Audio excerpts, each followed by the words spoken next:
ගුරුගෙදර පාඩම් කියල දෙන රේඩියෝ සාත්තරේ. අද ප්‍රවීණ දේශක චරිත් දිල්හාර සමඟ අපි සංනිවේදනය හා මාධ්‍යන්දනය ඉගෙන ගනිමු. අයිබෝන් සුබම සුබ උදෑසනක් වෙන්න කියලා ප්‍රාර්ථනා කරනවා ආදරණීය පුතේ හැමදෙනෙක්ටම. එහෙමනම් හොන අදත් අපි පටන් ගන්නවා ඔයගොල්ලන්ගේ අධ්‍යාපන හීනය සාර්ථක කරන ගුරුගෙදර අධ්‍යාපනික වැඩසටහන. අද දවසේදී මම ඔයත් එක්ක කතා කරන්න සූදානම් වෙලා තියෙන්නේ සාමාන්‍ය පෙළ sannivedanaya සහ මාධ්‍යාධ්‍යයනය කියන විෂය ගැන. මීට දවස් කිහිපයකට කලින් අපි කතා කරා මේ විෂයේ තියෙන මේ විෂය කොහොමද ප්‍රශ්න පත්‍රයේ නිර්මාණය වෙන්නේ කියලා සහ ඔයාට ඒකක් ගන්න ඕන නම් ඔයා කොහොමද මේ පේපර් එක ලියන්නේ ඕනේ කියලා දැන් සති කිහිපයකට කලින් අපි ඔයත් එක්ක කතා කරා. අද දවසේදී එදා නතර කරපු තැන ඉඳන් තමයි අපි පටන් ගන්නෙ. මම හිතනවා ඔයාලට මතක ඇති එදා අපි කතා කරේ බාධක ගැන. අපි බාධක ගැන චුට්ටක් මතක් කරගමන් දුවේ පුතේ. අපි අද දවසේ වැඩ ටික මතක් කරගෙන යමු. ඕගොල්ලෝ හොඳටම දන්නවා sannivedanaya සහ මාධ්‍ය අධ්‍යයනය කියන විෂය ගත්තට පස්සේ පුතේ මේ විෂයේ ඉන්නවා sannivedana මූලිකාංග කියලා දේවල් ටිකක්. sannivedakaya ග්‍රාහකයා ඒ විතරක් නෙමෙයි බලපෑම පණිවිඩය බාධක මේ වගේ විශාල කිහිපයක්ම තියෙන ප්‍රධාන මූලිකාංග. එතකොට මේ මූලිකාංග වලින් අපි මූලිකාංග කිහිපයක් එදා කතා කරා. අද දවසේදී අපිට කතා කරන්න තියෙන්නේ බාධක ගැන. දැන් බාධක ගැන කතා කරනකොට ඔයගොල්ලෝ කල්පනා කරනවා ඇති මොනවද මේ බාධක කියන්නේ කියලා.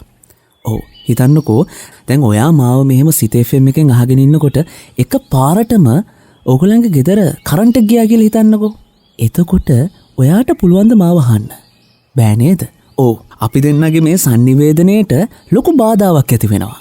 අනේ ඒ වගේ දෙයක් තමයි පුතේ බාධක කියලා කියන්නේ. බාධක කියලා කියන්නේ sannivedakයෙක් විසින් ග්‍රාහකයෙක් වෙත පණිවිඩයක් යවනකොට ඒ පණිවිඩය හරි විදිහට ග්‍රාහකගත නොවෙන්න බලපාන හේතු සාධක වලට. හිතන්නකෝ සමහර විට ඔයා මාව මේ වෙලාවේ අහගෙන ඉන්නකොට හයියෙන් වහින්න පුළුවන්. එහෙම වැස්සොත් සමහර විට රේඩියෝ එකෙන් මම කතා කරන මේ ශබ්දය ඔයාට ඇහෙන්නේ නැති වෙන්න පුළුවන්. එතකොට එතනදිත් බාධාවක් ඇති වෙනවා. ඔයා යාළුවෙක්ට කෝල් එකක් ගන්නකෝ. යාළුවෙක්ට කෝල් එකක් ගන්නකොට එක පාටම ඇහෙනවා ඔබ ඇමතු අංකය භාවිතය නොමැත. පස්සුව අමතන්න.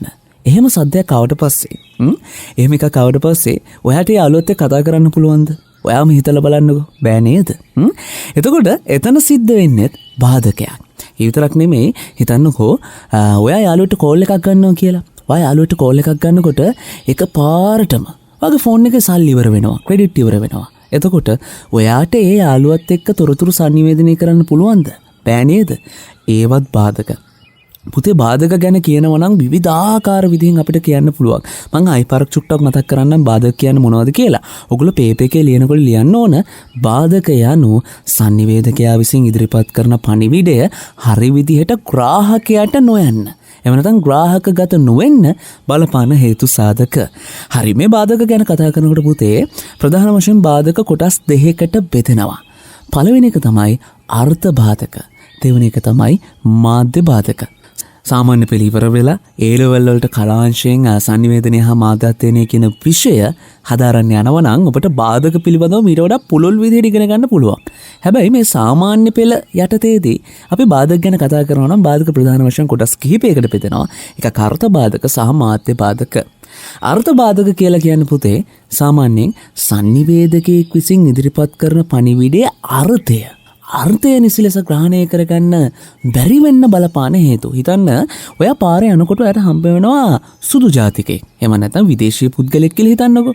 ඒ පුද්ගලයා කතා කරන භාෂාව ඔයාට තේරෙන්නේ නැහැ. එයා මොකද්ද කියන්නේ කියලා ඔයාට තේරෙන්නේ නැහැ.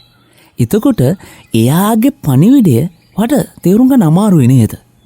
ඔව් අන්න ඒ වගේ අවස්ථාවල කියනවා අපි අර්ථ බාධකයක් සිද්ධ වෙනවා කියලා. එහෙම නැත්නම් හිතන්නකෝ යාගේ කවුරු හරි යාළුවෙක් ට්‍රිප් එකක් යනවා පැදි ගම්මානයක් පැත්තකට. දඹානි ඒ වගේ පැදි ගම්මානයක් පැත්තකට ගිහිල්ලා ඒ වචන ඔයත් එක්ක කතා කරනවා. ට්‍රිප් එක ගිහිල්ලා ඇවිල්ලා ඔයා දන්නේ නැහනේ මම මේ ට්‍රිප් එකක් ගියා. මෙහෙමයි කියලා යාළුවෝ ඔයත් එක්ක ඒ වචන ඔයත් එක්ක කතා කරනකොට සමහර විට ඒ වැඩි සංස්කෘතිය භාවිතා කරන වචන ඔයාට නොතේරෙන්න පුළුවන්. එතන සිද්ධ වෙන්නේ තර්ථ බාධකයක්. හොඳට මතක තියාගන්න පුතේ sannivedakaya විසින් ඉදිරිපත් කරන පණිවිඩයේ අර්ථය නිසි ලෙස ග්‍රහණය කර ගැනීමට නොහැකි නම් ඒ වගේ අවස්ථාවලදී අර්ථබාධක සිද්ධ වෙනවා. ගොඩක් වෙලාවට අර්ථබාධක වලට උදාහරණ විදිහට පුතේ අපි කියනවා භාෂාමය ගැටලු. අපි හිතන්නකෝ විදේශීය භාෂාවක් කතා කරන පුද්ගලයෙක් විදේශීය භාෂාවක් විතරක් දන්න පුද්ගලයෙක් සිංහල භාෂාව කතා කරන්න ගියාට පස්සේ සිද්ධ වෙන විවිධ ගැටලු. ඒ විතරක් නෙමේ සංස්කෘතිකමය ගැටලු. හිතන්නකෝ ඔයාගේ කවුරු හරි අයියා කෙනෙක් හරි අක්කා කෙනෙක් හරි එක පාරටම ඔන්න යුනිවර්සිටි සිලෙක්ට් කරලා කැම්පස් එකට යනවා. ඔයාලා අහලා තියෙනව නේද කැම්පස් එක ඇතුළේ ටිකක් වෙන භාෂාවක්නේ භාවිතා කරන්නේ. ඒගොල්ලන්ට ඒ උපසංස්කෘතියක් තියෙනවා. ඒගොල්ලෝ විවිධ වචන ටිකක් කතා කරනවා. සමහර විට එතනදී ගියාට පස්සේ වචන තේරෙන්නේ නැති වෙන්න පුළුවන්. හරිද? ඉතින් එතනදී සිද්ධ වෙන්නේ අර්ථබාධකයක්. මම හිතනවා ඔයගලන්ට අර්ථබාධක ගැන තේරෙන්නේ නැති කියලා. හරි. එහෙනම් අපි කතා කරමු මාධ්‍ය බාධක ගැන. පුතේ මාධ්‍ය බාධකයක් කියලා කියන්නේ සංනිවේදකයා විසින් ඉදිරිපත් කරන මාධ්‍ය තියෙන ගැටලුවක් හින්දා ඒ පණිවිඩය හරි විදිහට ග්‍රාහකයාට යන්නේ නැත්නම් බලපාන හේතු සාධක. හිතන්නකෝ මම අර කලින් කිව්ව උදාහරණ ටිකම තමයි. ඔයා යාළුවෙක්ට කෝල් එකක් ගන්නකොට එකපාරටම ආගේ ෆෝන් එක සල්ලි ඉවර වෙනවා. ඩක් ගාලා. එතකොට ඔයාට ඒක තොරතුරු සංනිවේදනය කරගන්න බෑනේ නේද? එතනදී සිද්ධ වෙන්නේ මොකද්ද? මාධ්‍ය බාධකයක්. ඒ විතරක් නෙමෙයි ඔයා ගෙදරින් ඉඳන් රේඩියෝ එක අහගෙන ඉන්නකොට එකපාරටම ලයිට් ගියොත් එතනදී සිද්ධ වෙන්නේ මාධ්‍ය බාධකයක්. හරි. එහෙනම් මං හිතනවා ඔයාට බාධක ගැන හොඳට ඔලුවට යන්නේ නැති කියලා. ඔය බාධක යටතේ තව චූටි දේවල් ටිකක් තියෙනවා. අපි ඒවත් චුට්ටක් මතක් කරගමු. පාරිසරික බාධක කියලා කියනවා. පුතේ පාරිසරික බාධකයක් කියලා කියන්නේ සාමාන්‍යයෙන් හිතන්නකෝ හරියට මේ වගේ දෙයක්. හරිද? ඔයගොල්ලෝ හිතන්න ඔයා ටකරන් වලින් හදපු මඩුවක හරිද? තවත් යාළුවෙක් එක්ක කතා කර ඉන්නවා කියලා හිතන්නකෝ. එතකොට ඒ වෙලාවේ හයියෙන් වහිනවා. හරිද? හයියෙන් වහිනකොට ඔයගොල්ලෝ බලන්නකො ටකරන් වලට හයියෙන් වතුර බින්දුව වැටෙනකොට හරි විශාල ශබ්දයක් එනවනේ. ඒ ශබ්දයත් එක්ක ඔය යාළුවත් එක්ක කතා කර ඉන්නකොට මේ දේවල් තේරෙන්නේ නැත්නම් ඇහෙන්නේ නැත්නම් ඔතන සිද්ධ වෙන්නේ පාරිසරික බාධකයක්. තේරුණාද? ওই විදිහට බාධක වර්ග ගොඩක් තියෙනවා. නමුත් සාමාන්‍ය පෙළට අපි ඉගෙන ගන්නේ සාමාන්‍යයෙන් මාධ්‍ය බාධක සහ අර්ථ බාධක ගැන විතරයි. ඉතින් ඒකින්ද බාධක කියන දේවල් හොඳට මතක තියාගන්න. ඊට පස්සේ පුතේ අපි ඔයත් එක්ක කතා කරන්නේ බාධක ගැන කතා කරලා ඉවර වෙලා බලපෑම ගැන. බලපෑම කියලා කියන්නේ ප්‍රධාන ඒ වගේම අපි හිතන්න ඕන ප්‍රධාන සංනිවේදන මූලිකාංගයක්. බලපෑම කියලා කියන්නේ සංනිවේදකයෙක් ඉදිරිපත් කරන සංනිවේදනයක් හින්දා එහෙම නැත්නම් සංදේශයක් හින්දා ග්‍රාහකයෙක් තුල චර්යාවේ හරි මානසික සිතන පතන ආකාරය හරි සිද්ධ වෙන වෙනස් වීමට අපි කියනවා බලපෑමක් කියලා. ඒකෙන්ද බලපෑම බොහොම සුවිශේෂී. හරිද? හිතන්නකෝ බලපෑම ගැන මම මෙහෙම විදිහට කියලා දෙන්නම්කෝ. ඔයා හිතන්න ඔයාගේ ගුරුවරයෙක් ඇවිල්ලා ඔයාට කියන පුතේ ඔයා ඉගෙන ගන්න. ඔයා මෙහෙම කරනවා. මෙහෙම කරොත් ඔයාට මේ විදිහට ඉස්සරහට යන්න පුළුවන්. ඔයාගේ අනාගතේ මේ විදිහට සාර්ථක වෙයි කියලා ඔයාට කියනවා. එතකොට මෙච්චර කල් පාඩම් කරන්න නැතුව ටිකක් කම්මැලි කමෙන් හිටපු ඔයා ගුරුවරයාගේ කීම අහලා ඊළඟ දවසේ ධම්ම පාඩම් කරන්න යනවා කියලා කියන්නේ ඔයා අනිවාර්යෙන්ම ගුරුවරයාගේ සංනිවේදනයේ හරහා ඒ බලපෑමට යටත් වෙලා. තේරුණාද? එතකොට බලපෑම කියලා කියන්නේ ඔය වගේ දෙයක්. කවුරු හරි සංදේශයක් හින්දා අපේ හිත ඇතුලේ සිද්ධ වෙන මොකක් හරි වෙනස් වීමකට. එහෙම නැත්නම් අපේ චර්යාවේ සිද්ධ වෙන මොකක්ම හරි වෙනස් වීමකට පුතේ අපි බලපෑමක් කියලා කියනවා. හරිද? එතකොට ඔය බලපෑම ගැන කතා කරනවා මම තා පුංචි උදාහරණයක් දෙන්නම්. ඔයා හිතන්නකෝ ඔයා ගෙදර ඉඳිද්දි ටීවී එක බලාගෙන ඉන්නවා. ටීවී එක ඇතුලේ යනවා මේ හරිම රස කෑම ඇඩ් එකක්. ඒ ඇඩ් එක බලනකොට සාමාන්‍යයෙන් ඔයාට හිතෙනවා නම් මටත් මේ වගේ කෑම එකක් කන්න තිබ්බන. එහෙම නැත්නම් ඔයාගේ කටට කෙල උනනවා කියලා හිතන්නකෝ. අන්න ඒ සංනිවේදනයේ හරහා ඔයා තුල බලපෑමක් ඇති වෙලා. ඔයාගේ චර්යාවේ වෙනසක් ඇති වෙලා. කටට කෙල උරනවා. මටත් මේක කන්න තියෙනවා නම් කියලා හිතනවා. තේරුණාද? රයිට්. හිතනවා ඔයාට බලපෑම කියලා කියන්නේ මොකද්ද කියලා තේරෙන්නේ නැති කියලා. පුතේ හොඳට මතක තියාගන්න මේ ලෝකේ කොහේ කොතන කවුරු කොයි විදිහට සංනිවේදනයක් කරත් ඒ හැම සංනිවේදකෙක්ම සංනිවේදනය කරන්නේ බලපෑම කියන එක ඔළුවේ තියාගෙන. බලපෑම කියන එක ඔළුවේ තියාගෙන බලපෑමක් සිදු කිරීම සඳහා තමයි සංනිවේදනය කරන්නේ. ඒකින්ද ඒක විශේෂයෙන් ඔයා මතක තියාගන්න. හරි. එහෙමනම් ඉතින් ගොඩක් ඉගෙන ගත්තනේ නේද? මොකද කියන්නේ අපි සින්දුවක් අහලා ආයි පාරක් පාඩමට යමු. ගුරුගෙදර පාඩම් කියලා දෙන රේඩියෝ සාත්තරේ. අද ප්‍රවීණ දේශක චරිත් දිල්හාර සමග අපි සංනිවේදනය හා මාධ්‍යාධ්‍යනය ඉගෙන ගනිමු. ඔබේ අධ්‍යාපන හිමිය සැබෑ කරවන කුරු ගෙදර වැඩසටහන් මාලාවත් එක තමයි ඔබ මේක තුලා ඉන්නේ. අද දවසේ පුතේ අපි කතා කරන්නේ අපොස සාමාන්‍ය පෙළ sannivedanaya සහ මාධ්‍යාධ්‍යයනය මීඩියා විෂය පිළිබඳව. ඉතින් මේ විෂය ගැන මම ඔබත් එක්ක දැන් සති කිහිපයකින් දැන් කතා කරගෙන එනකොට අපි sannivedana මූලිකාංග ගැන කතා කරා. අද දවසේදී අපි මීට කලින් sannivedana මූලිකාංගයක් වෙච්ච බාධක පිළිබඳව කතා කරා. දැන් අපි ඔබත් එක්ක කතා කරන්න සූදානම් වෙලා තියෙන ආදරණීය දුවේ පුතේ තවත් සුවිශේෂී මූලිකාංගයක් වන සන්දර්භය ගැන. සන්දර්භය මේ වචන ටිකක් අහනකොට පුංචි ඔබට ටිකක් බර වචනයක් විදිහට ඔබට දැනෙන්න පුළුවන්. හැබැයි මේක හරිම සරල වචනයක්. සන්දර්භය. සන්දර්භය කියලා කියන්නේ පුතේ sannivedana ක්‍රියාවලිය සිද්ධ වන වටපිටාවට. හිතන්නකෝ අපි මෙහෙම එකක් ගමුකෝ ඔයා තව යාළුවෙක් එක්ක එහෙම නැත්නම් ඔයා ඔයාගේ අම්මා තාත්තා එක්ක හරි sannivedanaya කරනකොට එන වටපිටාව තියෙනව නේද? වටපිටාව. ඒ වටපිටාවට අනුව වගේ sannivedanaya ගොඩක් දුරට වෙනස් වෙනවා. දැන් ඔයගොල්ලෝ මලගයක් වගේ දෙයක් හොඳට මතක තියාගන්න. අපි පුංචි උදාහරණයක් විදිහට මලගයක් ගමු. දැන් පුතේ ඔබ මලගෙදරක ගියාට පස්සේ හිතන්නකෝ බහූතරයක් දෙනා සුදු ඇඳගෙන ඉන්නවා. සමහර පැතිවල මලගෙදර පිරිතුත් දානවා. එතකොට පුතේ ඔහොම ඔබ ඉන්නකොට ඔබ හොඳින් මතක තියාගන්න ආදරණීය දුවේ පුතේ ඒ ස්ථානයට අනුව sannivedanaya වෙනස් වෙනවා. සන්දර්භය කියලා කියන්නේ ඒක. වටපිටාවට අනුව ස්ථානයට අනුව sannivedana ක්‍රියාවලිය වෙනස් වෙනවා. මේ සන්දර්භය කියනකොට පුතේ sannivedanaya සිදු වන වටපිටාව පමණක්ම නෙමෙයි. පුද්ගලයෝ ඒ විතරක් නෙමෙයි සංස්කෘතිය මේ වගේ දේවලුත් අයිතුන. හිතන්නකෝ ඔයා හාමුදුරුවෝ එක්ක කතා කරනවා කියලා. හිතන්න ඔයා හාමුදුරුවෝ කෙනෙක් එක්ක කතා කරනවා. හාමුදුරුවෝ කෙනෙක් එක්ක කතා කරනකොට හාමුදුරුවොත් එක්ක අපි අහන්නේ නැහැනේ හාමුදුරුවෝ කාලාද ඉන්නේ කියලා. අපි අහන්නේ හාමුදුරුවෝ වළඳලාද ඉන්නේ. හාමුදුරුවෝ නිදාගන්නේ හාමුදුරුවෝ සැතපෙනවා.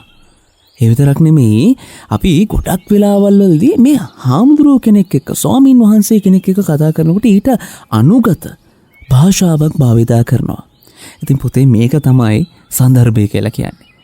sannivedanaya කරන අවස්ථාව අනුව, sannivedanaya කරන පුද්ගලයා අනුව, sannivedanaya කරන සංස්කෘතිය අනුව අපේ sannivedana ක්‍රියාවලිය වෙනස් වෙනවා. ඔකට තමයි අපි සන්දර්භය කියලා කියන්නේ. මම තව සංස්කෘතිය සම්බන්ධන උදාහරණයක් දෙන්නම්. සාමාන්‍යයෙන් අපි කමත් භාෂාව ගන්නකො පුතේ. කමත් භාෂාවේ හරක් නැහැ. ඉන්නේ අම්බරෝ. අම්බරෝ කියලා කියන්නේ. එතකොට කමත් භාෂාව ඇතුලේ අපි ලන්ච් එක ගන්නවා. එහෙම නැත්නම් කමත් භාෂාව ඇතුලේ අපි තවල් කෑම ගන්න නැහැ. අපි ගන්න මොනවද? ඇඹුල. පුතේ කමත් භාෂාවේ වෙනම වචන ටිකක් තියෙනවා. ඒ අවස්ථාවට අනුව ඒ වචන භාවිතා වෙනවා. එතකොට සන්දර්භය කියලා කියන්නේ ඕක. sannivedana ක්‍රියාවලියේ සිදුවන වටපිටාව අනුව sannivedanaya වෙනස් වෙන එකට. එහෙමනම් ඉතින් හොඳින් මතක තියාගන්න සන්දර්භය කියන sannivedana මූලිකාංගයත් ඔබ හොඳින් මතක තියාගන්න ඕන. වගේ හිතේ ඒකක් ගන්න හේනයක් තියෙනවා නම්. හරි. ඊළඟ තවත් සුවිශේෂී එක තමයි පුතේ අධ්‍යක්ීම් පසුතලය. මං හිතන්නේ සමහර විට ඔබ මේක වටින් ගොඩින් ඔබේ ගුරුතුමී එහෙම කතා කරනකොට ඔබේ පාසලේ ගුරුවරයා එහෙම උගන්වනකොට මේක ඔබට ඇහිලා ඇති. මං ඔබට පොඩ්ඩක් මේකත් මතක් කරලම ඊළඟ පාඩමට යන්නම්. අධ්‍යක්ීම් පසුතලය කියලා කියන්නේ ඔබ හොඳින්ම දන්නවනේ පුතේ sannivedana ක්‍රියාවලියකදී sannivedakaya සහ ග්‍රාහකයෝ කියලා පාර්ශ්ව දෙකක් ඉන්නවනේ නේද? මේ පාර්ශ්ව දෙකක් අතර සිද්ධ වෙන sannivedana ක්‍රියාවලියන්නේ තොරතුරු හුමාරු කර ගැනීමකටනේ අපි sannivedana කියන්නේ. එතකොට පුතේ sannivedakaya සහ ග්‍රාහකයා කියන මේ පාර්ශ්ව දෙක තුල තොරතුරු හොමාරු වෙනවා කියලා හිතන්නකෝ. මේ ක්‍රියාවලියට තමයි පුතේ අපි සාමාන්‍ය sannivedana කියලා කියන්නේ. හරිද?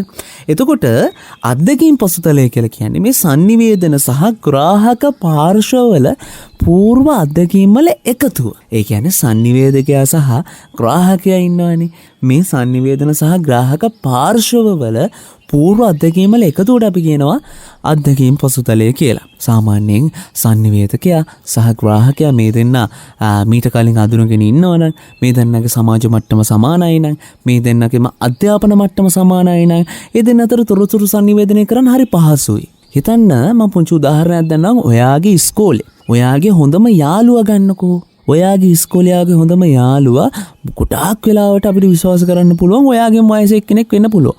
ඔයාගේම පන්ති ඔයාගේම වයසේ කෙනෙක් වෙන්න පුළුවන්. ඒතකොට ඔයාගේම පන්ති ඔයාගේම වයසේ එක්කෙනෙක් එක්ක වා sannivedanaya කරනකොට වඩා හරි ලේසියිනේ නේද? අයියා කෙනෙක් හරි අක්කා කෙනෙක් හරි නංගි කෙනෙක් එක්ක හරි මල්ලි කෙනෙක් එක්ක හරි sannivedanaya කරනවට වඩා ඔයාගේ වයසේ ඉන්න ඔයාගේ යාළුවත් එක්ක sannivedanaya කරන්න හරි ලේසි. මොකද දෙන්නට තියෙන එකම අත්දැකීම්. දෙන්නගේ වයස් මට්ටම බොහෝ විට සමානයි. එතකොට ඒ විතරක් නෙමෙයි දෙන්නගේ අධ්‍යාපන මට්ටම් සමානයි. ගොඩක් වෙලාවට ඕගොල්ලන්ගේ ඉස්කෝලෙන් බහුතරයක් එක ළඟ ගෙවල් තියෙන්න පුළුවන්. එහෙම නැත්නම් එක පළාතේ වෙන්න පුළුවන්. එතකොට හරි ලේසි අපිට sannivedanaya කරන්න. නේද? ඔන්න ඔකට තමයි පූර්ව අත්දැකීම් වල එකතුව කියලා කියන්නේ. සාමාන්‍යයෙන් sannivedanaya සහ ග්‍රාහකයා අතර පූර්ව අත්දැකීම් පසුතලයේ සමාන වෙනකොට පුතේ sannivedanaya කරගන්න ලේසි. හැබැයි ඔයා හිතන්න ඔයාගේ වයසම හිතන්නකෝ ඇමරිකාවේ තව ළමෙක් එක්ක ඔයාට කතා කරන්න ගියාට පස්සේ සිද්ධ වෙන බාධක හිතන්නකෝ. භාෂාව තේරෙන්නේ නැති වෙන්න පුළුවන්. එයාගේ සංස්කෘතිය ඔයාට අල්ලන්නේ නැති වෙන්න පුළුවන්. එයා කන විදිය ඔයාට අල්ලන්නේ නැති වෙන්න පුළුවන්. හරිද? එතකොට ඔයාට තේරෙනවද ඔයා සහ ඒ දරුවා අතර ඇමරිකාවෙන් ආපු විදේශීය දරුවා අතර තියෙනවා කියලා සංස්කෘතිකමය ඔයාට තේරෙනවද ඔයා සහ ඒ ඇමරිකාවෙන් ආපු විදේශීය දරුවා දෙන්න ගත්තට පස්සේ ඔයාගේ සහ එයාගේ අත්දැකීම් වල ඔයාගේ සහ එයාගේ භාෂාවේ කනබොන විදිය අඳින පළඳින රටාවේ ලොකු වෙනසක් තියෙනව නේද? එහෙම වෙනස්කම් ඇති වෙනකොට සමාන අසමානතාවයන් නැති වෙනකොට sannivedanaya පොඩ්ඩක් අමාරු වෙනවා. හරිද? sannivedanaya කරගන්න ටිකක් අමාරුයි, අසීරුයි. හැබැයි මේ පූර්ව අධ්‍යක්ෂින් පොස්තලේ එක සමාන වෙද්දී sannivedana ක්‍රියාවලිය අතිශය සාර්ථක වෙනවා, අතිශය සරල වෙනවා. හරි එහෙමනම් ඉතින් අපි තවත් ගීතයකට ගිහිල්ලා ඊට පස්සේ මේ විෂය තවත් රහතෙන් ඒ වගේම මේ විෂය දැනගන්න ඕන දේවල් ගැන අපි කතා කරමු. ගුරුගෙදර පාඩම් කියලා දෙන රේඩියෝ සාත්තරේ අද ප්‍රවීණ දේශක චරිත් දිල්හාර සමග අපි sannivedanaya හා මාධ්‍යාන්දනය ඉගෙන ගනිමු. එහෙමනම් ආදරණීය දූ පුතේ ඔයාගේ සාමාන්‍ය පෙළ ඒ සිහිනය සාර්ථක කරන අධ්‍යාපනික වැඩසටහන් මාලාව තමයි අද දවසේදී අපි ඔබත් එක්ක සාකච්ඡා කරේ අපොස සාමාන්‍ය පෙළ sannivedanaya සහ මාධ්‍ය අධ්‍යාපනයේ විෂය ගැන. ඉතින් අපි sannivedana මූලිකාංග ගැන අද දවසේදී කතා කරන්නේ නේද? sannivedana මූලිකාංග ටික දැන් ඉවරයි.